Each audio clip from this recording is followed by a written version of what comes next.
Topic क्या है? Satellite. Satellite नाम सुने हैं। सिंपल सा सैटेलाइट का मतलब क्या होता है कि कोई एक छोटा ऑब्जेक्ट किसी बड़े ऑब्जेक्ट के अराउंड क्या कर रहा हो, चक्कर लगाता है, तो उस छोटे ऑब्जेक्ट को क्या कहते हैं? सैटेलाइट कहते हैं। अर्थ क्या है, किसके अराउंड चक्कर लगा रहा है? सन के। तो सन के रिस्पेक्ट में क्या कह सकते हैं? अर्थ हमारा सन का सैटेलाइट है। मून किसके चक्कर लगा रहा है? अर्थ का। तो मून किसका सैटेलाइट है? अर्थ का। मून सैटेलाइट क्या है? सिंपल सा कह सकते हैं किसी हेवी बॉडी के अराउंड जो लाइटर बॉडी चक्कर लगा रहा होगा उसको, उसका क्या कहा जाएगा? सैटेलाइट। मून क्या है? लाइटर है। किसके रिस्पेक्ट में? अर्थ के रिस्पेक्ट में। जैसे सैटेलाइट होगा उसका कैसा हो सकता है? रिवॉल्यूशन, या इलिप्टिकल शेप में वो घूमेगा, या सर्कुलर शेप में घूम सकता है ना। तो कह सकते हैं ऑर्बिट में भी कैसा हो सकता है? आइदर सर्कुलर और इलिप्टिकल। अब जैसे जो पहले सवाल आया था, क्या अर्थ किसका सैटेलाइट है? सन का। जबकि मून हमारा किसका सैटेलाइट है? अर्थ का। अब हमारा कौन सा? Natural satellite. नेचुरल सैटेलाइट का मतलब क्या? जो हमको नेचर ने दिया है, जिसको आर्टिफिशियली नहीं बनाया गया। तो कह सकते हैं सिंपल सा, the satellite which is made by किसके? Nature is called natural satellite. अब यदि नेचुरल सैटेलाइट को हम लोग क्या बोलते हैं? उसका मून भी कहते हैं। चंद्रमा हमारे क्या है? मून है। तो हमारा नेचुरल सैटेलाइट है। अब जैसे मरकरी के पास कोई सैटेलाइट नहीं होता, वीनस के पास नहीं होता, अर्थ के पास एक है, मार्स के पास 2 है। अब कब पिछले क्लास में कोई बोल रहा था 12 मैक्सिमम होता है, तो जुपिटर के पास 80 है, सैटर्न के पास 83, यूरेनस के पास 27, नेपच्यून के पास 14। अरे कह सकते हैं ये हमारा अर्थ है, इसके अराउंड जो चक्कर लगा रहा है नेचुरली, ये हमको नेचर मेड है हमारा चंदा मामा। तो हमारे क्या हो गए? Natural satellite. और ये हमारे कौन है? मान लिया जुपिटर ही है, जिसके अराउंड कितने सारे हैं? बहुत सारे सैटेलाइट हैं। देख लो भर भर के सैटेलाइट हैं। तो हम कह सकते हैं जुपिटर पे और किसी का नहीं, कम से कम इन दोनों का ध्यान में रखोगे जो मैक्सिमम वाले हैं। अब हमारा कौन सा? Artificial satellite. आर्टिफिशियल मतलब क्या? मैन मेड, जिसको इंसानों ने बनाया उसको हम लोग क्या बोलेंगे? आर्टिफिशियल। तो कह सकते हैं सिंपल सा, man made object revolving in a orbit around किसके? Planet is called artificial satellite. जैसे हमारे पास सबसे पहला सैटेलाइट कब गया था? 1975 में, जिसका नाम क्या था? आर्यभट्ट। उसके बाद 7 जून 1979 को गया था भास्कर। अब कह सकते हैं इंडिया लॉन्च आज तक कितने सैटेलाइट लॉन्च किया है? 342। 2021 मई तक हमारा 342 सैटेलाइट इंडिया लॉन्च कर चुका है। जबकि स्पेस में करंटली स्पेस में 2787 एक्टिव आर्टिफिशियल सैटेलाइट हैं। कितने हैं? 2000। ये अभी तुमको काम नहीं देगा कि ये और ये कब काम देगा? जब 12th कर लोगे उसके बाद काम देगा कि अब at a time 342 India satellite launch कर चुका और एक्टिव। अब कहोगे एक्टिव का क्या मतलब है? जो सैटेलाइट आज से ये गया मान लो 1975 में, तो जरूरी तो नहीं ना कि अभी भी वो वर्क कर रहा हो। सैटेलाइट का अपने एक लाइफ होता है। तो जो जिसका लाइफ खत्म हो गया उसको क्या कहते हैं? इनएक्टिव। एक्टिव का मतलब जिनका वर्किंग अभी चालू है वो एक्टिव है। बाकी तो क्या समझ में? आर्टिफिशियल मैन-मेड सैटेलाइट विच अराउंड रिवॉल्व अराउंड किसके? Earth is called artificial satellite. Clear है? लॉन्चिंग कैसे होती है ये समझते हैं हम लोग। लॉन्चिंग कैसे? ऐसे समझो जैसे ये हमारे पास क्या है? अर्थ है। यहां से मान लो हम किसी को लॉन्च किए, यदि कुछ वेलोसिटी से फेंकोगे तो क्या करेगा? ये यहां आके गिरेगा, पक्की बात है। थोड़ा और ज्यादा वेलोसिटी से इसको छोड़ोगे तो कैसे जाएगा? यहां आके गिरेगा, होगा। और थोड़ा वेलोसिटी दोगे तो ये हो सकता है यहां से आते हुए यहां आके गिरे, संभव है। और वेलोसिटी दोगे तो हो सकता है ये यहां आके गिरे, पॉसिबिलिटी है ना। और बढ़ाए वेलोसिटी को तो क्या हो सकता है? ये ऐसे करके घूम के यहां आ सकता है, आ सकता है। तो इसी को ना, इसका क्या कहते हैं? इसका ऑर्बिटिंग कहेंगे या इसको मोशन कहेंगे। ये हमारा जो क्या है, तो यदि ऑर्बिट किसी को फिक्स करना तो उसको एक प्रॉपर वेलोसिटी की जरूरत पड़ेगी, पक्की बात है। उसको उसका क्या कहा जाता है? ऑर्बिटल वेलोसिटी या ऑर्बिट वेलोसिटी कहते हैं उसको। तो कह सकते हैं सिंपल सा, हमारा जो लॉन्चिंग होता है कैसे काम करता है? यदि ये बहादुर हमारे पास है, इसको इस तरह फेंक रहे हो तो इसका मतलब क्या है? ये फ्रीली फॉलिंग बॉडी ही है ना, इसके ऊपर कोई फोर्स लग रहा है? इसको एक बार वेलोसिटी दे दिए तो क्या है? फ्री फॉल की तरह काम कर रहा है ये नीचे। यहां से सीधे छोड़ देते, वेलोसिटी नहीं होती तो कैसे गिरता है ये? कुछ ऐसा गिरता। लेकिन जब वेलोसिटी देंगे तो भी तो ये फ्री फॉल बॉडी की तरह काम कर रहा है, समझ रहे हो।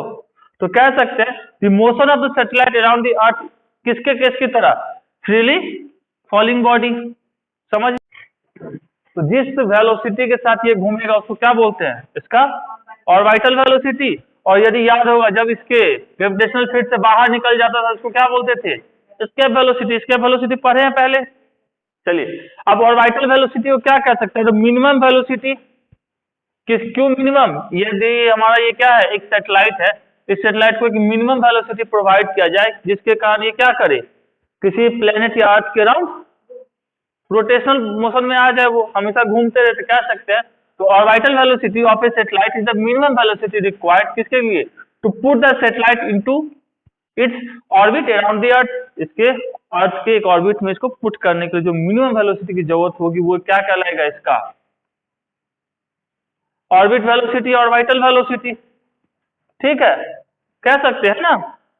तो यदि हमारे पास ये जो बहादुर है ये यहाँ इसके अराउंड घूम रहा है तो इसके ऊपर कौन कौन सा फोर्स वर्क करेगा, पहला फोर्स कौन सा, इसके ग्रेविटेशन के कारण। ऑर्बिट जो मतलब हमारा जो सैटेलाइट होता है वो कहाँ होता है, अर्थ के ग्रेविटेशनल फील्ड में, उससे बाहर नहीं होता है, तो उसके ऊपर ग्रेविटेशनल फोर्स वर्क करेगा, पक्की बात है। तो कह सकते हैं इसके हिसाब से ग्रेविटेशनल फोर्स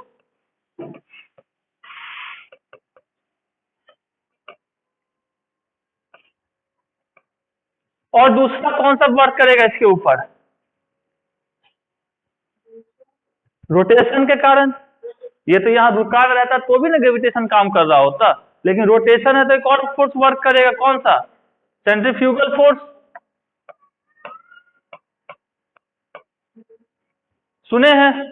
तो ये सेंट्रीफ्यूगल फोर्स दोनों एक दूसरे को बैलेंस कर रहा है तब तो उस डिस्टेंस को मेंटेन करके रखा। तो हम लिख सकते हैं सिंपल सा क्या, एम वी स्क्वायर जो हमारा सेंट्रीफ्यूगल फोर्स है, M V square by R किसके बराबर होगा, जी, इसका मास कैपिटल एम, इसका स्मॉल एम। चलो कैपिटल एम स्मॉल एम किसका मास है, सैटेलाइट का, कैपिटल एम मास किसका है, प्लेनेट या अर्थ का, और दोनों के बीच का डिस्टेंस का क्या होता है ऐसा कुछ। चलिए अब यहां से क्या कटेगा, ये एम से ये एम साफ, तो यहां से हमको वेलोसिटी निकालना था, वी स्क्वायर इक्वल्स टू क्या लिख सकते हैं, ये आर से ये कट गया, वी स्क्वायर इक्वल्स टू क्या लिख सकते हैं, जी एम बाई आर। तो वी इक्वल्स टू लिखा जा सकता है। तो ये हमारा क्या हो गया, ऑर्बिटल वेलोसिटी। ये किन चीजों पर डिपेंड करती है, एक तो ग्रेविटेशनल कांस्टेंट तो यूनिवर्सल, कोई दिक्कत नहीं, ये मास के किसके मास के ऊपर, मतलब जो हेवी मास है उसके ऊपर, किसके ऊपर, दूसरा चीज आर मतलब कितने डिस्टेंस पे रखा गया है। इसको यदि और लिखना चाहते तो क्या लिखते, इसको और लिखना चाहते G M divided by R plus H, क्योंकि अर्थ सरफेस से हमारा कितने डिस्टेंस पे है, एच पे है। यदि इसको और लिखना चाहते हैं स्मॉल जी के टर्म में तो क्या लिखते, स्मॉल जी बराबर क्या होता है, याद है एम जी बराबर हम लोग पढ़े थे, M G M by R square, ऐसा कुछ पढ़े थे। चलो इतना पढ़े थे, तो स्मॉल जी बराबर क्या पढ़े थे, G M by R square पढ़े हैं, ऐसा कुछ पढ़े हैं। तो यहां से यदि हमको स्मॉल जी के टर्म में लिखना पड़ेगा तो क्या करेंगे, इसको ऊपर नीचे आर स्क्वायर से मल्टीप्लाई कर देंगे, कर सकते हैं। तो ये हमारा क्या हो जाएगा, चलो इसको करते हैं। अंदर में हम क्या किए, G M by R square रख लिए उसके टर्म में, यहाँ आर स्क्वायर नीचे लाए थे तो ऊपर ही आर स्क्वायर से मल्टीप्लाई कर दिए, और नीचे आर प्लस एच का क्या है, ठीक है ना, हाँ ठीक है। चलिए इतना लिख सकते हैं। अब ये हमारा क्या बन जाएगा, स्मॉल जी बन जाएगा, भावनाओं को समझ रहे हैं, G M by R square, झा जी होता है ना G M by R square small g, तो इसको हम जी लिख सकते हैं, ये आर स्क्वायर ये बाहर आ सकता है, आ सकता है या नहीं, तो इसको हम लिख सकते हैं इतना आर रूट अंडर कितना, जी बाई आर प्लस एच। इतना लिखने में कोई तकलीफ, तो कह सकते हैं सिंपल सा ऑर्बिटल वेलोसिटी इंडिपेंडेंट किससे होती है? अभी जस्ट निकाले थे v कितना root under gm by R plus H, ये निकाले। ये किससे इंडिपेंडेंट है? छोटू वाला जो ऑब्जेक्ट था हमारा जिसका मास m था, और बड़ा वाला जो ऑब्जेक्ट है उसका मास कैपिटल M है, इसके मास से इंडिपेंडेंट है। इसका क्या कहीं भी छोटा m है नहीं, तो क्या कह सकते हैं इंडिपेंडेंट किससे? Mass of the orbital orbiting object and किससे? Always along the tangent of the body. अब तो कह सकते हैं ये घूमेगा कैसे? ऐसा ही घूमेगा ना। इसके वेलोसिटी का डायरेक्शन कैसा होता है? तो कह सकते हैं इसका डायरेक्शन कैसे अलोंग द टेंजेंट होगा। कैसे? ऑर्बिटल वेलोसिटी किसके ऊपर डिपेंड करता है? मास ऑफ द सेंट्रल बॉडी, मतलब ये जो हमारा बॉडी है उसके मास के ऊपर, और radius r of the orbit, मतलब यहाँ इसको और भी लिख सकते थे ना, जी एम बाई आर। तो यहाँ से लेके यहाँ तक का जो रेडियस था स्मॉल r, उसके ऊपर डिपेंड करता है, उसके मास पे डिपेंड करता है, लेकिन डिपेंड किस पे नहीं करता है? छोटा वाला जो ऑब्जेक्ट है।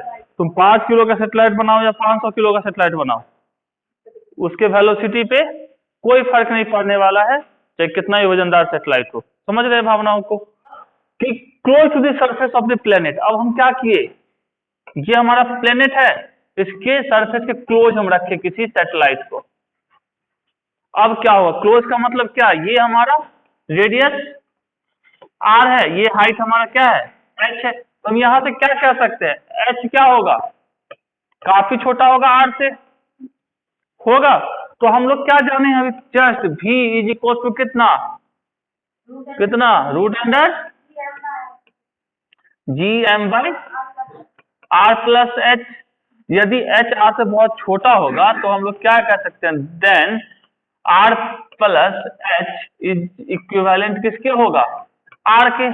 लिखा जा सकता है इसको, और यदि हम लिखते तो क्या लिखते? Root under G M by R लिख सकते हैं जब काफी क्लोज होंगे तो। अब इसको हम स्मॉल जी के टर्म में लिखना चाहे तो कैसे लिखेंगे? स्मॉल जी क्या होता था याद है? इसको हम लिखना चाहे तो ऐसे लिखते G M by R square, और इसको किससे मल्टीप्लाई कर देते? आर के साथ। तो ये आर से स्क्वायर था, तो वापस से यही बचा। इसको और हम लिखते तो क्या लिखते? रूट अंडर जी आर लिखा जा सकता है। अब आर की वैल्यू हमको पता है, जी की वैल्यू पता है, तो हम v की वैल्यू से v निकालते तो कितना लिखते? g कितना 9.81, r की वैल्यू कितनी? r की वैल्यू 6400 किलोमीटर होता है। तो इसको हम लोग करते तो क्या होता? 10 टू द पावर 3 लिखते। इसको सॉल्व करेंगे कितना आएगा? इसको सॉल्व करेंगे तो हमारा आ जाएगा 7.9, या बोल सकते हैं 8 किलोमीटर पर सेकेंड। तो सबसे पास का हमारा होगा, समझे, सैटेलाइट, तो उसकी स्पीड कितनी होगी? 8 किलोमीटर पर सेकेंड। अब हम चाहते हैं इसकी वेलोसिटी, आप बताइए इसके टर्म में, किसके टर्म में? इसके वेलोसिटी के टर्म में। तो v बराबर हमको क्या पता है? Root under G M by R. चलो, इसके वेलोसिटी कहाँ होती है? अर्थ सरफेस पे ही होती है ना, अर्थ के बाहर जाके इसके वेलोसिटी करते हो तो आर लिख सकते हैं। अब इसको हमारा फॉर्मूला क्या होता है इसके वेलोसिटी का? रूट अंडर 2gm बाई, ये होता है इसके वेलोसिटी का। अब इसको हमको इसके वेलोसिटी बदल से क्या करेंगे? 2 से ऊपर नीचे मल्टीप्लाई कर दे, तो इसको हम लिख सकते हैं इतना 2gm by are into 1/r, sorry 1/2 लिख सकते हैं।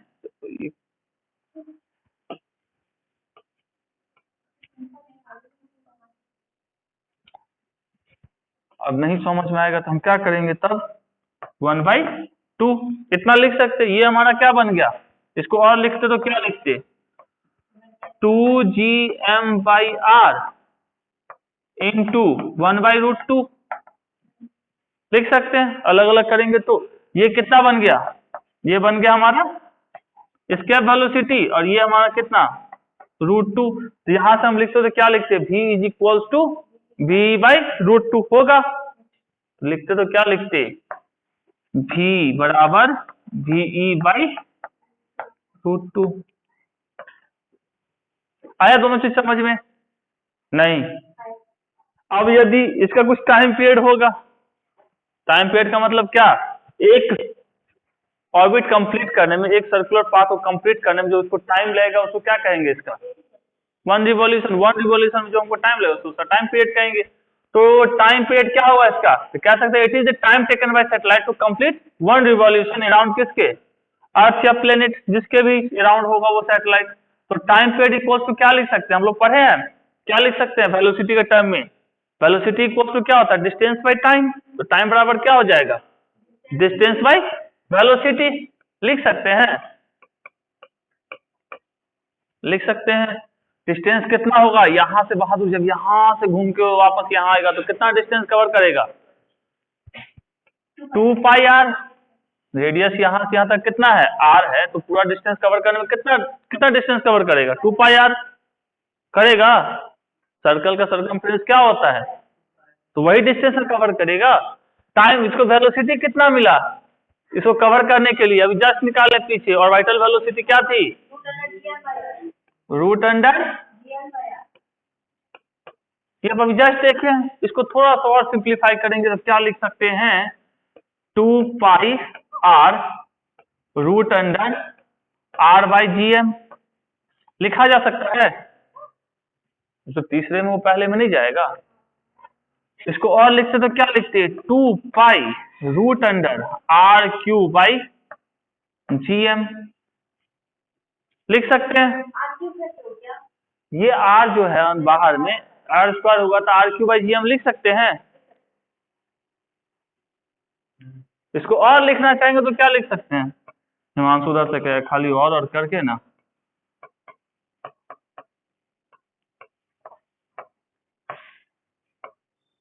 ये भी लिख सकते हैं। हम लोग स्मॉल जी बराबर क्या जानते हैं? चलो नहीं याद रहता है तो कम से कम ये तो जानते हैं, m इंटू जी बराबर कितना? G M M divided by R square. ये तो याद रहना चाहिए। यहाँ से एम साफ हो जाएगा तो यहाँ से जी बराबर क्या आएगा? G capital M by R square. हमको यहाँ जी पुट करना है तो हमको ऐसा कुछ कहानी बनाना पड़ेगा, इसके साथ करना पड़ेगा। तो कैसे बनाएंगे इसकी कहानी? 2 pi root under R plus H का क्यूब इंटू जी एम, नीचे में आर स्क्वायर चाहिए तो यहाँ हम R square by R square कर लेते हैं।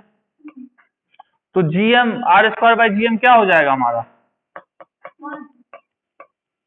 इसको लिखा जा सकता है आर प्लस एच का whole cube divided by R square into R square by G M. तो जी बराबर लिखना है तो 1 बाई जी बराबर कितना होगा? R square by G M होगा। तो यहाँ पे क्या लिख सकते हैं? 2 pi root under R plus H का cube by R square into G लिखा जा सकता है ना? ये निकाले हो ना?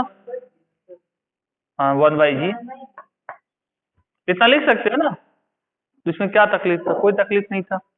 चलो इसको और यदि हम प्यार से लिखना चाहते तो इसको ऐसा भी लिख सकते हैं। आप घर पे बैठ के सोचना कि वैसा कैसे लिखा आएगा। आर बाई जी बाहर आ जाएगा हमारा R plus H by R का 3/2। कौन सा होगा? अभी जस्ट पढ़े निकाले ना अभी तुरंत, फिर से निकालना पड़ेगा। क्या कह रहे हैं हमको? ऑर्बिटल स्पीड फॉर्मूला क्या होता है ऑर्बिटल स्पीड का? v इक्वल्स टू कितना? रूट अंडर छोटा वाला r। चलो ऐसा होता है। तो यदि हम इसके लिए v a के लिए निकालते तो क्या होता? Root under G M. अब v a के लिए कितना है डिस्टेंस? 4r 4r। और यदि हम v b के लिए निकालते तो बाई आर। किसका किसका पूछा जा रहा है ratio? If the speed of satellite A is 3v, मतलब इसका दे दिया हमको 3v, तो बोल रहा है तो सैटेलाइट स्पीड किसका? vv का। तो vv बाई va निकाल लेते हैं। इक्वल्स में कितना लिखेंगे, यहाँ से लिखेंगे तो ये हो जाएगा root under V B by G A G M by R divided by root under G M by 4r लिख सकते हैं। यहाँ से इसको सॉल्व करेंगे तो ये हो जाएगा हमारा, ऊपर चला जाएगा तो लिख सकते हैं 4r बाई r, ऐसा gm से gm काट दिए तो यहाँ से ये r से r भी कट गया, क्या बचा 2, ठीक है। तो वी इक्वल टू क्या लिख सकते हैं, V A into two, V A हमारा कितना है 3 है, इंटू 2 मतलब 6v, 3v है तो 6v, तो 6v आसान तो था।